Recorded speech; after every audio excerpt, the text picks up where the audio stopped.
of the atmosphere, astronomers can study the starlight that filters through exoplanets' atmosphere, searching for signatures of molecules that may be signs of life. Astronomers can study the starlight that filters through exoplanet atmospheres, searching for signatures of molecules. Signs of life. Okay. 20 years ago, if you told me that we were going to do this kind of a spectroscopy of atmospheres of planets around other stars, I would have said, "You're crazy," said Latham.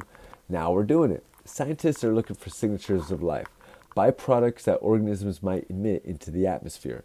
The first thing is we're looking for water vapor, Seeger said, because all life as we know it needs liquid water. No. And water vapor is a sign of surface water. After water, oxygen would be fantastic. Oxygen is our best biosignature gas on Earth, Seeger said, so we're looking for what we know.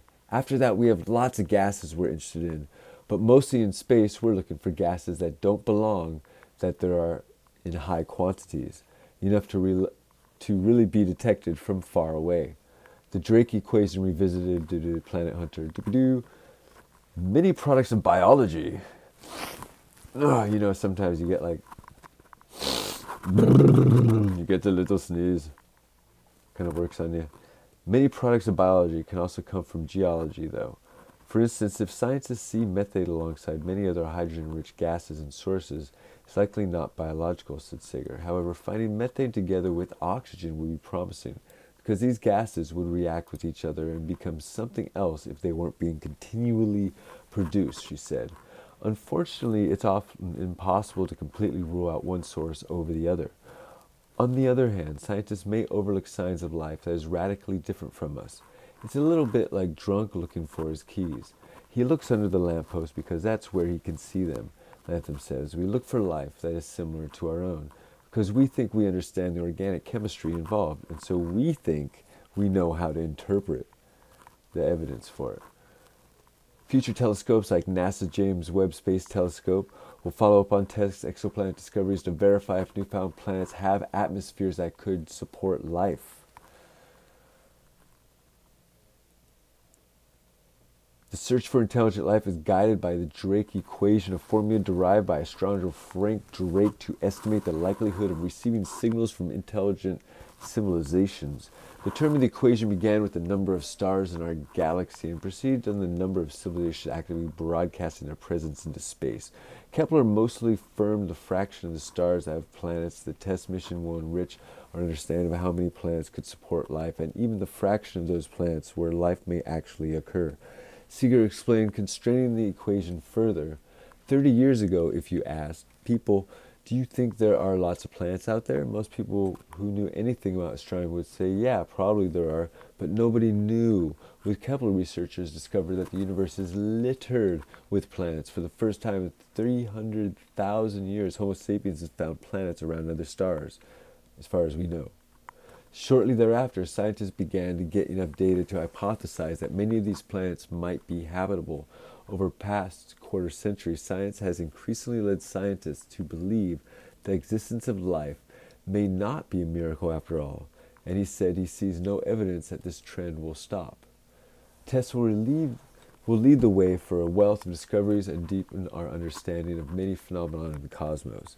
There's a technical astrophysical issue that will interest a lot of us and the scientists in the community, says Latham, but I think that the question that is going to catch the attention of the educated public is the big one. Are we alone?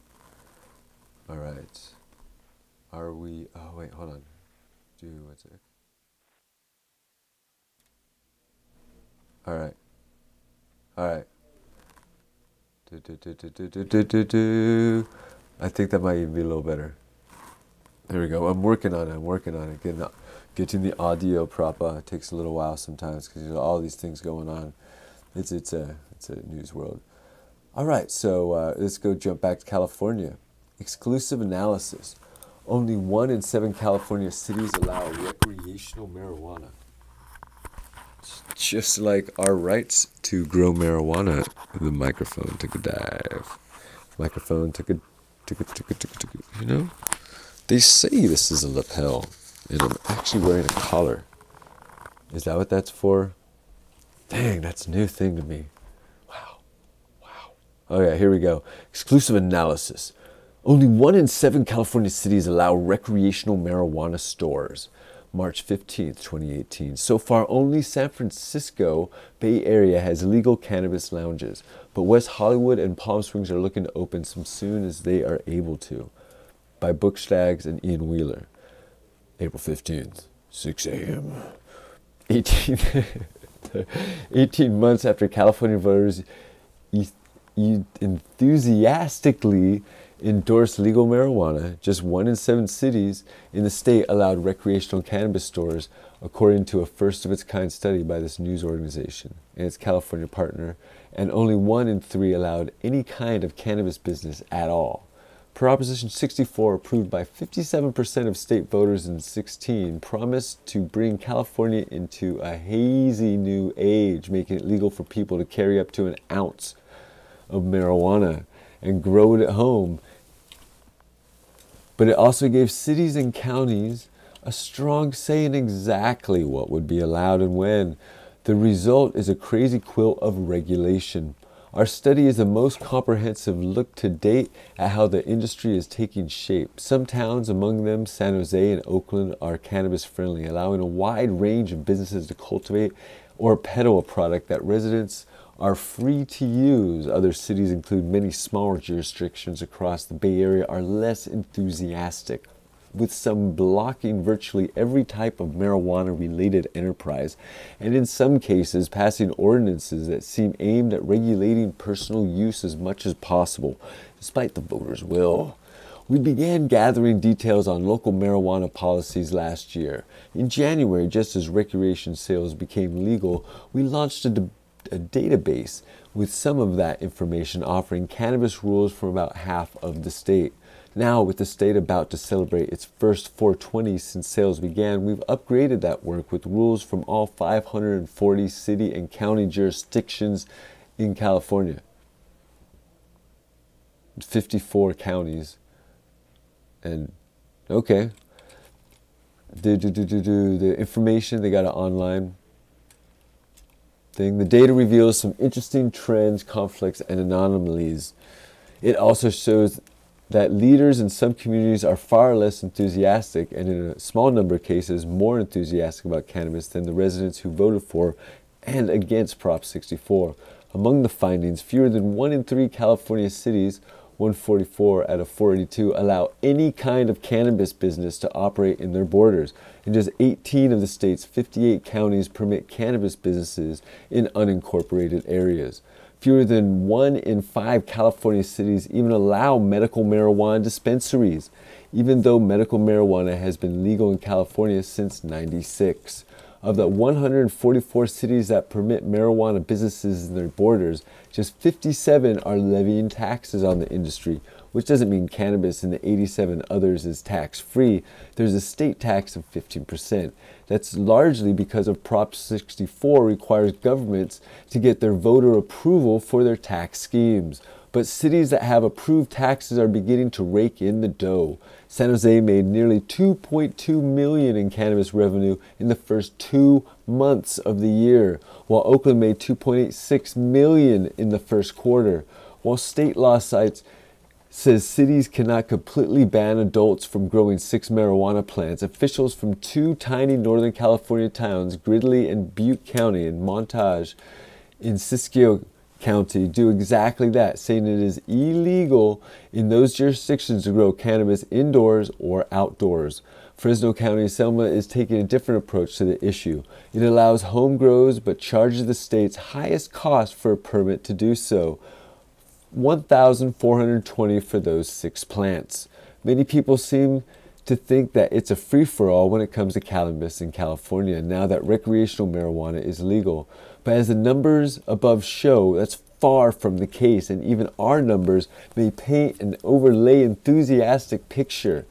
A couple dozen cities, places such as Moreno Valley, Davis, have passed rules to allow marijuana businesses, but have yet to fully develop the regulations or issue permits to let those businesses start. And only once these regulations are in place can a marijuana business apply for the needed state license. That's why even though 61 cities and 9 counties have ordinances on the books that allow recreational marijuana stores, as of April 6, 18, the State Bureau of Cannabis Control had licensed recreational shops in only 34 cities and 5 unincorporated county areas of California. A couple dozen cities are leading the pack on our marijuana friendliness case, meaning they're not the most lenient cities in the state when it comes to cannabis policy. Riverside County has by far the highest number of permissive cities, with 6 that score above 96 points on our scale. A few other counties have 2 96-point cities each, including Los Angeles and Sonoma. Oakland is the only Bay Area city that surpasses the 96 scale. To get above 96, cities and counties must allow every type of marijuana business licensed by the state. That means permitting medical and recreational licenses for cannabis sales, cultivation, manufacture, distribution, and testing. They would also have to allow the residents to grow marijuana at home, both indoors and outdoors. More than 5 dozen cities score 0 on our scale of cannabis friendliness, including the Bay Area, Fremont, Hercules, Colma, and Campbell. Many areas are far less hospitable. Every city in the tiny counties of Madera and Sutter have passed the toughest rules possible. Perhaps the biggest surprise is in the Humboldt County, which is famous for cannabis production, despite the region's reputation as a cannabis hotbed. Despite having a couple cities where cannabis ordinances are lenient, 4 of the 7 cities in Humboldt County earn 0 points on our scale. Of course, Humboldt County continues to have a thriving black market in which legal sales might compete. To get a 0 score on a scale, a city has to ban all marijuana businesses, block residents from growing marijuana for personal use outdoors, and require them to get a permit to grow it inside their homes. In some cities and counties, cannabis industry rules contrast sharply in how residents there voted on Prop 64. Imperial County again stands out. Only 45% of unincorporated county residents there voted in favor of legalizing recreational marijuana. But the Imperial County Board of Supervisors voted in November to welcome every type of cannabis business, giving the area a score of 95.9 on our scale of permissiveness. Oakdale and Riverbank.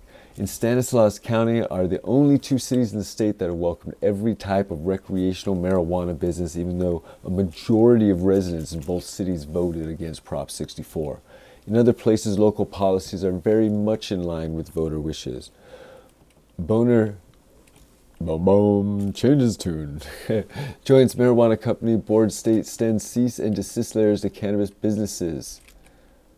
Every licensed ones, West Hollywood and Berkeley voters, for example, tied with a high of 83% of residents approving Prop 64. Both cities also have liberal cannabis policies, just missing the leading board for most permissive cities in the state because they block commercial cultivation and other behind-the-scenes businesses. Kingsburg in Fresno County also has policies that align with the election numbers. Residents of the farming town opposed Prop 64 more than anywhere else in California. With only 35% favoring marijuana legalization, city council members have taken a similar stance with policies that, like Kingsburg, where you can't do anything either. Low marijuana friendliness. Wow. That's on the reach Edward Staggs, who from Reachbrook. B Staggs, S-T-A-G-G-S, at scng.com. He's put together one beautiful, beautiful list of what, I always throwing papers around. Beautiful list of what's going down in California. 'Cause you're losing, y'all got fooled. Go, go, do y'all got some nappy votes? Y'all got napped. Been do by nappin' napsted. Know that. Sean Parker got y'all. And he wants you to know, bam, he's making money. Oh, he's making cash, hand over fist. He made his money back on the millions he put in. Oh man, that money's already made back. That's why people are doing this. Like, oh man, they pulled that off. Here we go. Let's keep it rolling. Let's fires it on. Doo-ba-doo-ba-doo. Where are we going to next?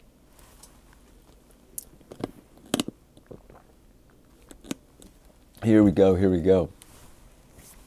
Santa Barbara, California. A new kind of seaweed has been found along a Southern California beach. KEYT TV reports marijuana has been washing ashore on Santa Barbara's west coast. West Beach. The station says a viewer made them aware of social media video showing two men collecting pot buds among drift material in the surf line between Sea Landing and Stearns Wharf on April 7th. Harbor Patrol said some of the marijuana had already been picked up at Santa Barbara's West Beach. The Harbor Patrol first learned of the situation on March 31st when a dredge company called to report seeing what looked like marijuana floating in the water. Harbor Patrol Supervisor Eric Edinburgh says some of the marijuana was picked up and disposed of. If you see a bale of any drugs wash up on any beach, you walk away from that thing because they got cell phones in them. Those guys, they're not messing around. There's one, you just, that's not your, whatever it is, it's in that bale.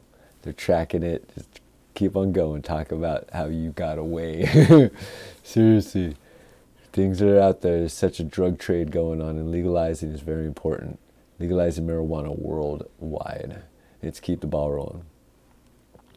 Marijuana regulators send cease and desist order to 954 businesses in California. You have two options: go full black market or accept regulations and become an upstanding tax-paying business, Zach Pitts said. This is on the April 11th of 2018 by John Scheuer, Eli McVeigh. Marijuana Business Daily, Denver, Associated Press. Nearly 1,000 individual cannabis businesses have been sent cease and desist letters or emails by California regulators during an ongoing enforcement process, a first step in a long effort to ensure the state's industry is fully regulated and operating like those in more mature markets. According to a list obtained by Marijuana Business Daily, as of April 4th, the California Bureau of Cannabis Control had sent cease and desist letters or emails to at least 954 businesses that the agency identified as potentially operating without full legal permission. The list provides insight into the locations of many marijuana companies that are either flaunting California's new regulated market or simply having a difficult time obtaining local permits. But a lot remains unknown about the state's gray and black market activities. The vast majority of cease and desist letters, 64% of those with some sort of listed address, are in the Los Angeles metro area. The number of letters targeting businesses in LA and its surrounding municipalities is 393. Cannabis Bureau is responsible for licensing retailers, delivery services, micro businesses, distributors, and testing labs. Retailers in particular and delivery services accounted for the bulk of cease and desist letters, according to BCC spokesman. The Cannabis Bureau list included 1,245 entries, though 291 of those businesses appear to be duplicates, in part because individual companies received more than one letter. The remaining 954 businesses are either unique entities or part of companies with multiple locations. It's difficult to ascertain where many of these operators are actually based, since the Bureau's list doesn't include addresses or even regions for 341 of the companies. Here are some findings that could be discerned from the list. The second most letters went to the cannabis businesses in the Bay Area, with 94 recipients in San Francisco and surrounding towns. Over 230 businesses in Los Angeles proper were sent cease and desist letters, nearly 5 times more than the number of state-licensed retailers in the city. Dozens of businesses in Anaheim and Costa Mesa, 2 Orange County cities that prohibit retail sale of medical and adult-use cannabis, received letters, encouraging responses. The letters are having an impact, Traverso said. It's difficult to determine how much of an effect they're having. However, because it's tough to judge how many recipients are interested in taking part in the regulated market and how many are illicit operators trying to dodge paying taxes and licensing fees. Traverse couldn't specify how many letter recipients have responded to the Bureau or begun the licensing process because of the letter campaign. However, the responses have been encouraging. There's been a pretty decent amount of activity surrounding the letters. Not just the letter, but us following up on the letter to make sure they got the letter and to look at the next steps. It's slow going, but so far we're relatively encouraged by the number of people who received the letter and said, okay, I'm going to get my application in. MJ Biz Daily was able to confirm that 954 companies sent letters by the Bureau. 76 still have operational websites, and 22 other websites have been deactivated or taken down. Traverso declined to speculate what those developments may indicate, but he said more license applications are being submitted. We're hoping that those people are moving in the right direction and getting their ducks in a row and hopefully getting their state license. Beyond that, Traverso said the Cannabis Bureau has not determined what actions may be forthcoming against companies that don't comply with the cease and desist orders. We know we need to get out there and make the next step, he said, because that's the way people are going to say. The state's going to crack down if you don't get a license. Licensees getting letters. At least 3 companies that received several cease and desist letters already have obtained temporary business. Did I jump? There it is. Temporary business permits from the state. MJ Biz Daily is confirmed, and there could be more.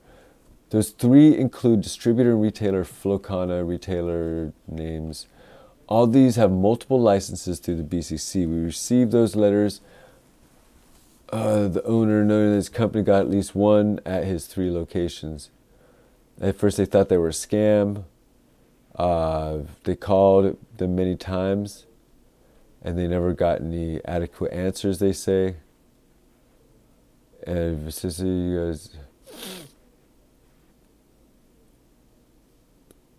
then they said you're compliant, whatever that means. So all these people are not compliant. And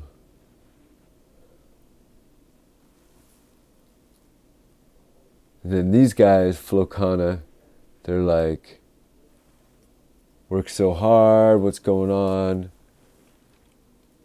Letters went to cannabis companies that actively attempting to get licensed from the state but are having trouble getting the required permits because they're freezing all the permits. The situation facing Zach Pitts, whose company is based appeared in Alberta. Pitts, also the president of California Cannabis Delivery Alliance, pointed out that many existing companies now are located in municipalities that haven't been licensing delivery business like his or are taking a long time to do so. Exactly, taking a long time to do so. That's put Goddess Deliveries in bad place, I guess. California law stipulates that marijuana businesses must, this thing feels like all these different names of places.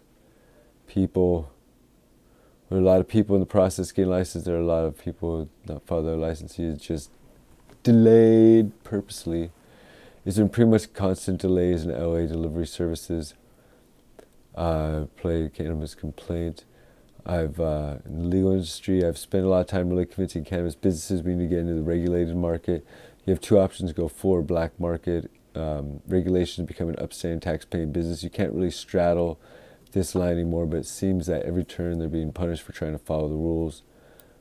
Okay. Yeah, so, there we go. Y'all think you got it legalized, legalized, legalized. You think you got it legalized, just more legalized. Up your smoke. Okay, here we go. Let's keep rolling. Okay, we are on the 11:48 hour. Sweet. Trump promises GOP lawmaker to protect states' marijuana rights, by Daniel Diaz and Philip Mattingly. CNN. GOP Senator fumes over marijuana memo reversal, Washington. President Donald Trump told Colorado Republican Senator Cory Gardner that the president will support efforts to protect states that have legalized marijuana, according to a statement from Gardner released Friday, a few days ago. The deal, which was first reported by the Washington Post, comes after Gardner said he'd block all Justice Department nominees after Attorney General Jeff Sessions rescinded guidance from the Obama administration, known as the Cole Memo, that had adopted a policy of non-interference with marijuana-friendly state laws. The Department of Justice was not consulted on this promise to Gardner from the president. According to a source familiar, Gardner was furious at Sessions for his move, and critics like Gardner argued the move violates states' rights and causes uncertainty in legal marijuana industries. While many states have decriminalized or legalized marijuana use, the drug is still illegal under federal law, which created a conflict between federal and state law. Late Wednesday, I received a commitment from the president that the Department of Justice's rescission of the coal menu, someone pronounce that, will not impact Colorado's legal marijuana industry. Gardner said in a statement, furthermore, President Trump has assured me that he will support a federalism-based legislative solution to fix this state's rights issue once and for all. He continued, because of these commitments, I have informed the administration that I will be lifting my remaining holds on the Department of Justice nominees. I continue work. Oh wait, this went into another article, I think. Right? Friday, President speaks, Senator. All right, well, anyhow, dude, President said, let marijuana reign. So let's rock and roll. Okay, Roger Stone to Donald Trump. Don't fire Mueller. By Pierre Thomas Ali Dukas. April 11, 18. President Donald Trump's longtime friend Roger Stone says the president should resist any urge to fire special counsel Robert Mueller, who is leading the probe into possible collusion between Russia and Trump campaign during the U.S. presidential election in 2016. I actually think from a political point of view that the termination of Mueller would probably give the Democrats the firestorm they're looking for. I would not recommend that, he said. Stone, a self-described dirty trickster and controversial figure in American politics, did say he believes the president should fire both Jeff Sessions and Rod Rosenstein, who is overseeing Mueller's probe. I'm not recommending the firing of Mr. Mueller, but I am recommending a house cleaning at his Justice Department, Stone said. A decades-long friend of Trump, Stone is a veteran of the GOP political operative who worked with Presidents Richard Nixon and Reagan and partnered with embattled former Trump campaign chairman Paul Manafort at the outside political consultant firm Black, Manafort, Stone, and Kelly throughout the 80s. The youngest person to testify in the Senate Watergate hearings, Stone is known for, among other things, the tattoo of Nixon's face on his back. Right on. Stone served as an advisor to Trump's 2016 campaign, but left amid controversy in 2015. He currently serves as a key contributor to the alt-right Alex Jones radio show and YouTube media platform InfoWars. The notorious political provocateur's life was recently documented in a 2016 Netflix documentary, Get Me, Roger Stone, which focused on Stone's eccentric political career. Asked if he thought Trump could survive in Washington's current political climate if he fired both Attorney General and Deputy Attorney General, Stone told ABC News that the sound economy and positive movement in relations with North Korea would protect the president. America is back, and I think that increases the president's leverage, Stone says, and I also think it makes the American people recognize this for the partisan witch hunt that it is. Stone's comments came amid renewed scrutiny about the political strategist's alleged contact with the WikiLeaks publisher Julian Assange in the summer of 2016 after Stone had left the Trump campaign, which is believed to be of interest in the special counsel's investigation. Stone has said he had no prior knowledge about the hacking of Clinton's campaign chair John Podesta's email or the release of those emails by WikiLeaks, despite tweeting about Podesta's time in the barrel in late August 2016 before the messages appeared online 2 months later. In September, Stone spoke of House Intelligence Committee for more than 3 hours as part of the panel's probe into the Russian interference in the election. Afterward, he told reporters that the majority of lawmakers' questions focused on his communications with Guccifer 2.0, the unnamed hacker who was taking credit for breaking into Democratic National Committee email servers. He said questions also focused on communications he had through an intermediary with Assange. Last month, Stone told ABC News that reports he met with WikiLeaks publisher Julian Assange during the U.S. presidential election in 2016 are provably false, Stone told ABC in March. On Wednesday, Stone stood by his earlier claim that he has no contact with the WikiLeaks publisher, telling ABC News he has not met with, spoken with, texted, or emailed Assange. So, obviously, they would say like the witch hunt.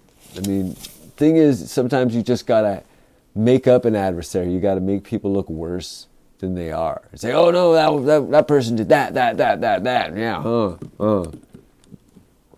make up like unspeakable things, and then and use that as like foundations to distrust and push away. Like it's just throwing all this throwing tar at each other. It's no fun. We can just freaking all support each other, and we just make some awesome things happen to protect this world. We're going. Yo, I want to go back to November on this one. The Saudi arrest of Bin Laden family, Sion shatters royalty, by Aya Batari, Associated Press, in November 2017. United Arab immigrants among those caught in the unprecedented arrest this week of top princesses, wealthy businessmen, and senior officials was Sion of one of Saudi Arabia's most recognizable families, Bayrak bin Laden, the chairman of the kingdom's preeminent contractor and Osama bin Laden's half-brother. It was a stunning end to a decades-old alliance between the rule of Assad and bin Laden families that saw the Saudi bin Laden group secure a near monopoly on mega expansion projects in Islam's two holiest sites, Mecca and Medina, throughout the regions of successive Saudi monarchs. The government says 201 people have been taken into custody in the purge, which comes amid an anti-corruption probe it says uncovered at least $100 billion in graft and embezzlement.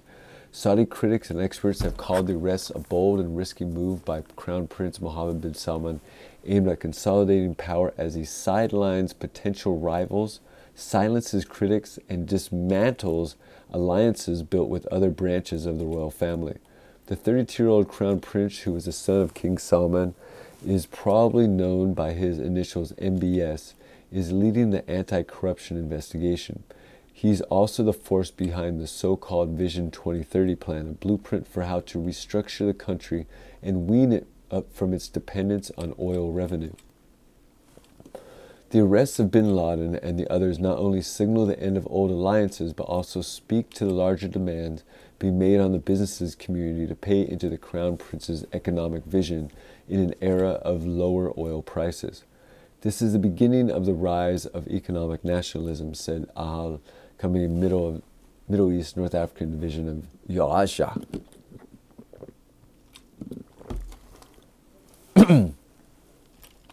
A centerpiece of the plan is NEOM, $500 billion project that promises to be the world's most futuristic and technologically advanced city, which was unveiled by the Crown Prince at a headline-grabbing global investment conference in Saudi Arabia last month. But instead of receiving major pledges to the project by Saudi business leaders, MBS got deafening silence, Campbell said. Since the 1950s, the bin Ladens have been the royal family's go-to contractor for some of its most sensitive projects, including construction of private palaces in the immediate boom years after oil was discovered in Saudi Arabia. As the royal family spent lavishly on trips abroad, new palaces at homes, the bin Ladens became their creditors as well as the contractors. Reliable and discreet, the bin Laden Group would go on to build confidential defense projects in the kingdom, as well as landmark skyscrapers, universities, and military, hospital, and airport, financial district, and much more. Run as a private company by the members of the large bin Laden family, the firm is no stranger to political upheaval and changes in the kingdom. In fact, part of its success has been its ability to adapt to the whims of kings and princes. The bin Ladens were able to remain essential to the royal family despite very dramatic events within the royal family, said Stephen Cole, author of The Bin Ladens, an Arabian Family in the American Century.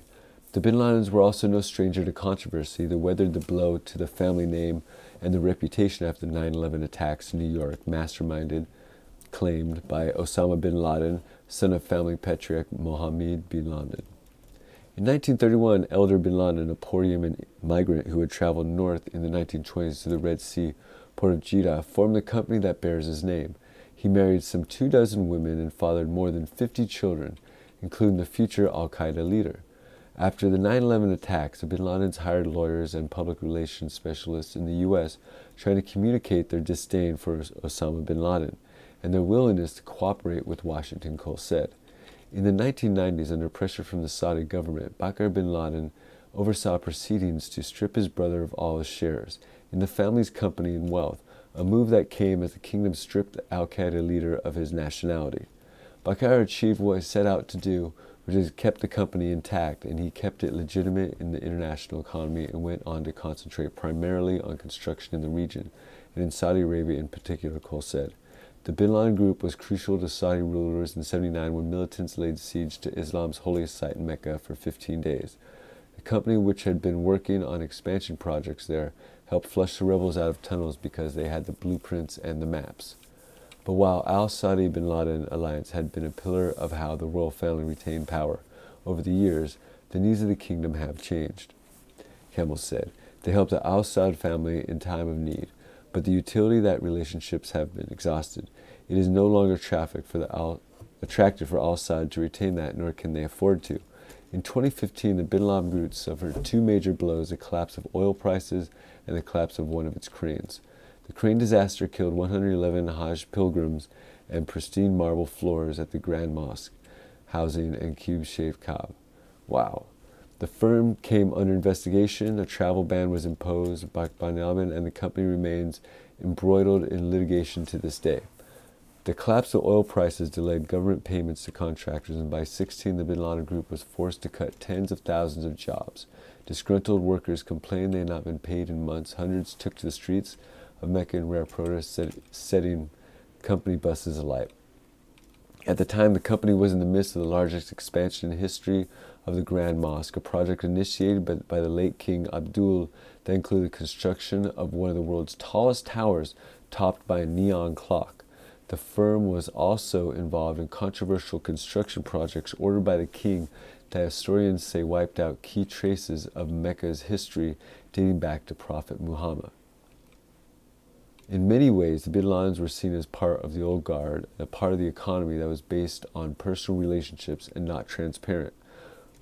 As part of that system, the bin Laden group appeared to be doing well financially before the collapse of the oil prices, though it does not disclose its figures. Bakr bin Laden is known to have private planes and real estate around the world. It may have cost the bin Ladens heavily as the crown prince moves to take down old alliances and power bases. You could easily see them caught up in a story about corruption and privilege, Cole said. All right.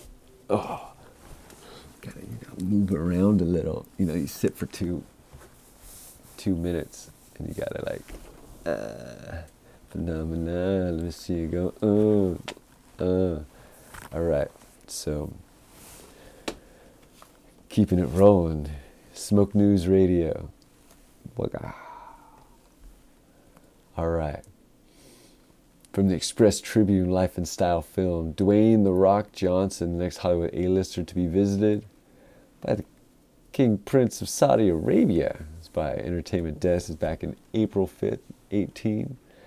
Saudi Arabia seems to be making huge strides with Hollywood. Just recently, the Vampire Diaries actor Ian Stramholder was in Riyadh to attend the Saudi Comic-Con 2018.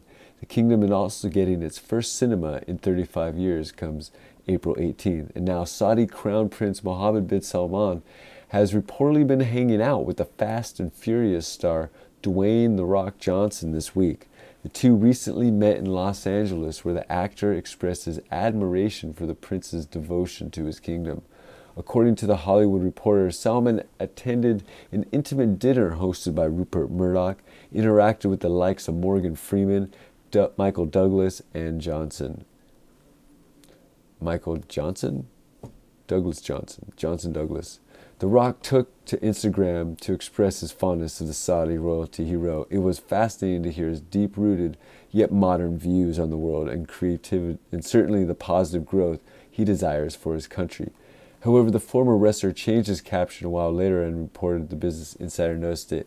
He had written earlier, "On a personal note, I was extremely flattered. Truthfully, I was blown away to be told about the level of love Saudi people have for me. and my popularity throughout the country. It was very humbling, and I look forward to my visit to Saudi Arabia soon. It would come as no surprise that, after John Travolta, Nelly, Jason Momoa, and Ian, Johnson could be packing his bags for Saudi Arabia next. But does The Rock want to keep his surprise visit, or did he just change his mind like the captain? No, dude, The Rock, he's going everywhere. I mean, he's already in that commercial going to the moon. Like, he's a big rich guy that is running a big part of the world right now. And it turned over a lot of corruption that is kind of getting his way. And it's just like, you want to help fund a few of my what? If I just come over there and hang out and do what? You know, do a few movies for y'all? I mean, isn't that part of it? You know, you got to grease the people. And so I thought that was the awesomest thing. So just trying to find... a lot of countries have their investments here in this country. And they use their own choices and business maneuvers on the Americans here in this country, or just anybody living in this country. So I'm very much into business choices being made by people living in this country as opposed to outside the country. It's real simple. On this rock. Woo woo! Keeping it going. All right, 6 months after the Vegas shooting, we still don't know what motivated the killer. We're going to go through this pretty quick, because if I was a gun runner, I would have a lot of guns just sitting there. Check out what I got. I only got 2 hands. No way could I pull off all those triggers in what period of time? So, you know, 6 months ago, Stephen Paddock is reported to have locked himself in the Mandalay Bay Hotel, smashed 2 windows, and there's also forensic evidence from the hundreds of recordings of the bullets, the fire and the crash, and people, it kind of sounds like one if you're not paying attention, but you open up forensically and there's the fire and then there's a hit on the cement. And there's multiple sets of those. 2 for sure. 100%. All right, 64-year-old is blamed for killing 58 people and injuring more than 800 people. 2 arms are responsible for this. All right, self-inflicted gunshot wound, but the picture that they have of him, they turned his body over and put it into the blood, so it's obviously moved. The investigation happened right away. They said they've got 21,000 hours of video, 200,000 images, only 43 interviews. They determined that Paddock meticulously planned it, amassed an arsenal and thousands of rounds of ammunition.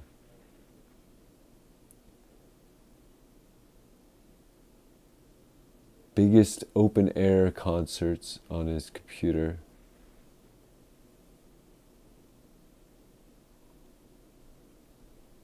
Okay.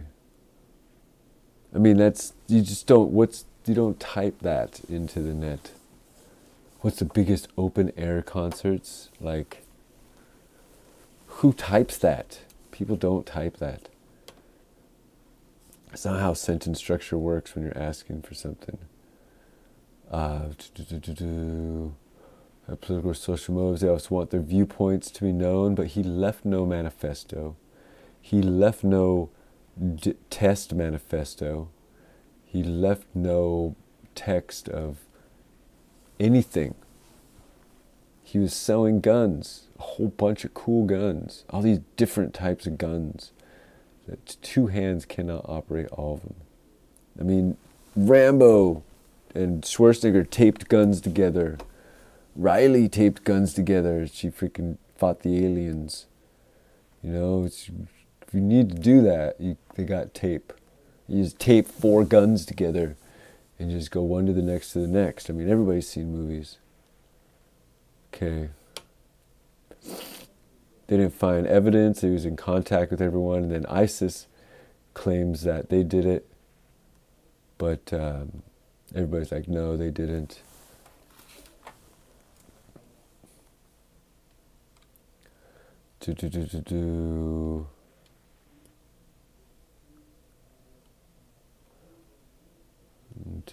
Funded his gambling habit through the transactions and such.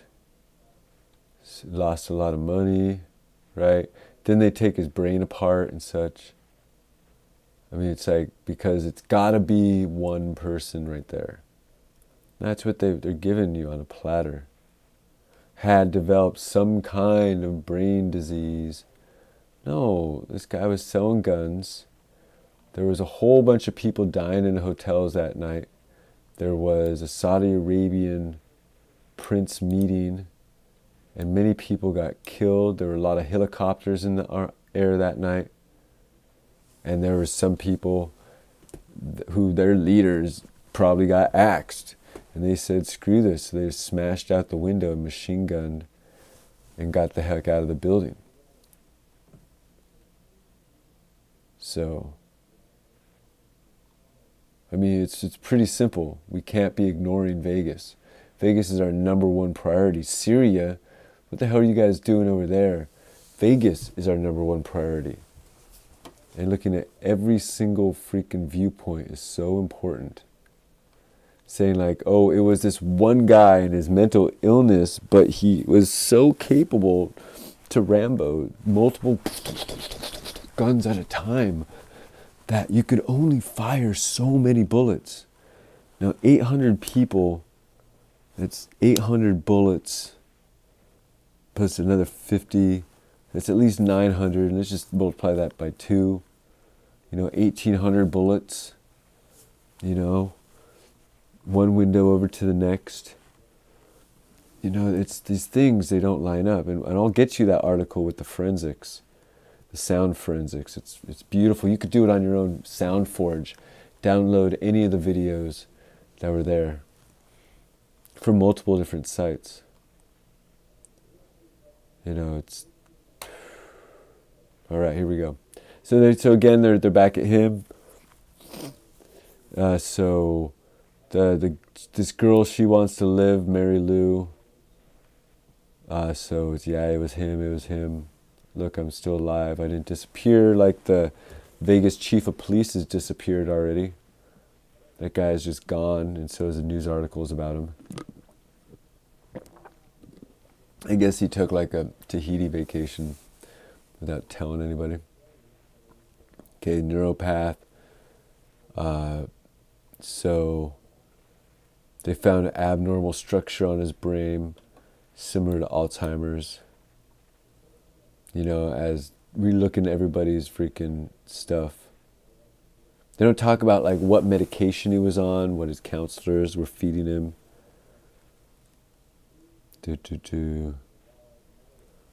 So they ripped this guy's brain apart. What's wrong with your brain? Why would you shoot upon people? Abnormal, aggressive behavior. It's like murderous tendencies. Or surrounding the structures.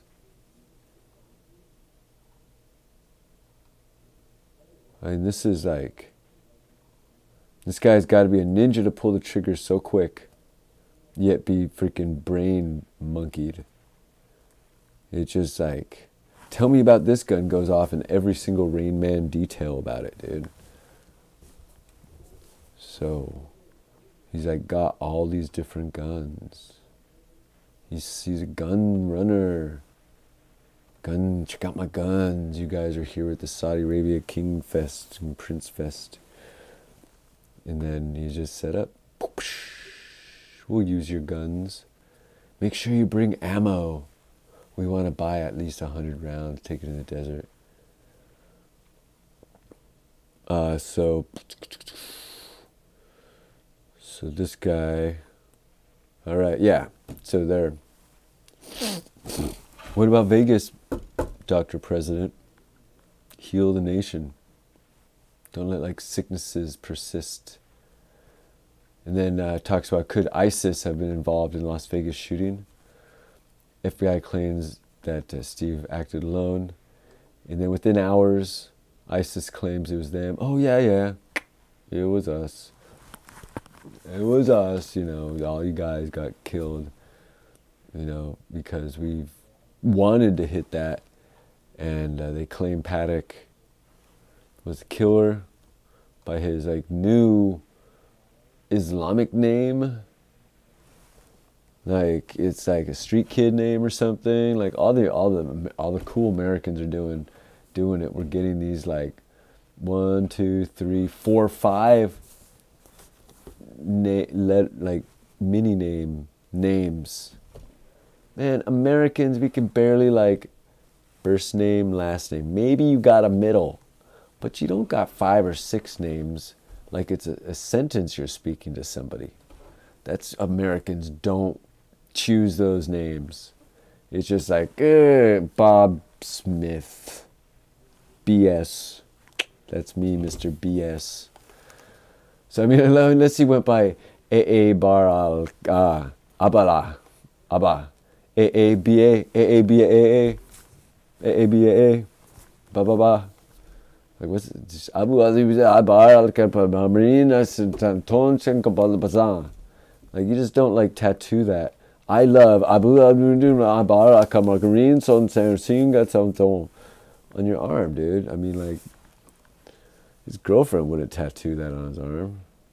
You know, it's my name symbol. There you go. Okay, so he converted to Islam. So he was given a name that he couldn't spell or pronounce or write in the native language. But this was 6 months before the attack. Okay, so he just became, like, I've got the material. Okay, so they claim he converted. So his girlfriend says demeanor had changed. Leading up, coincided with wrath of amassing of firearms.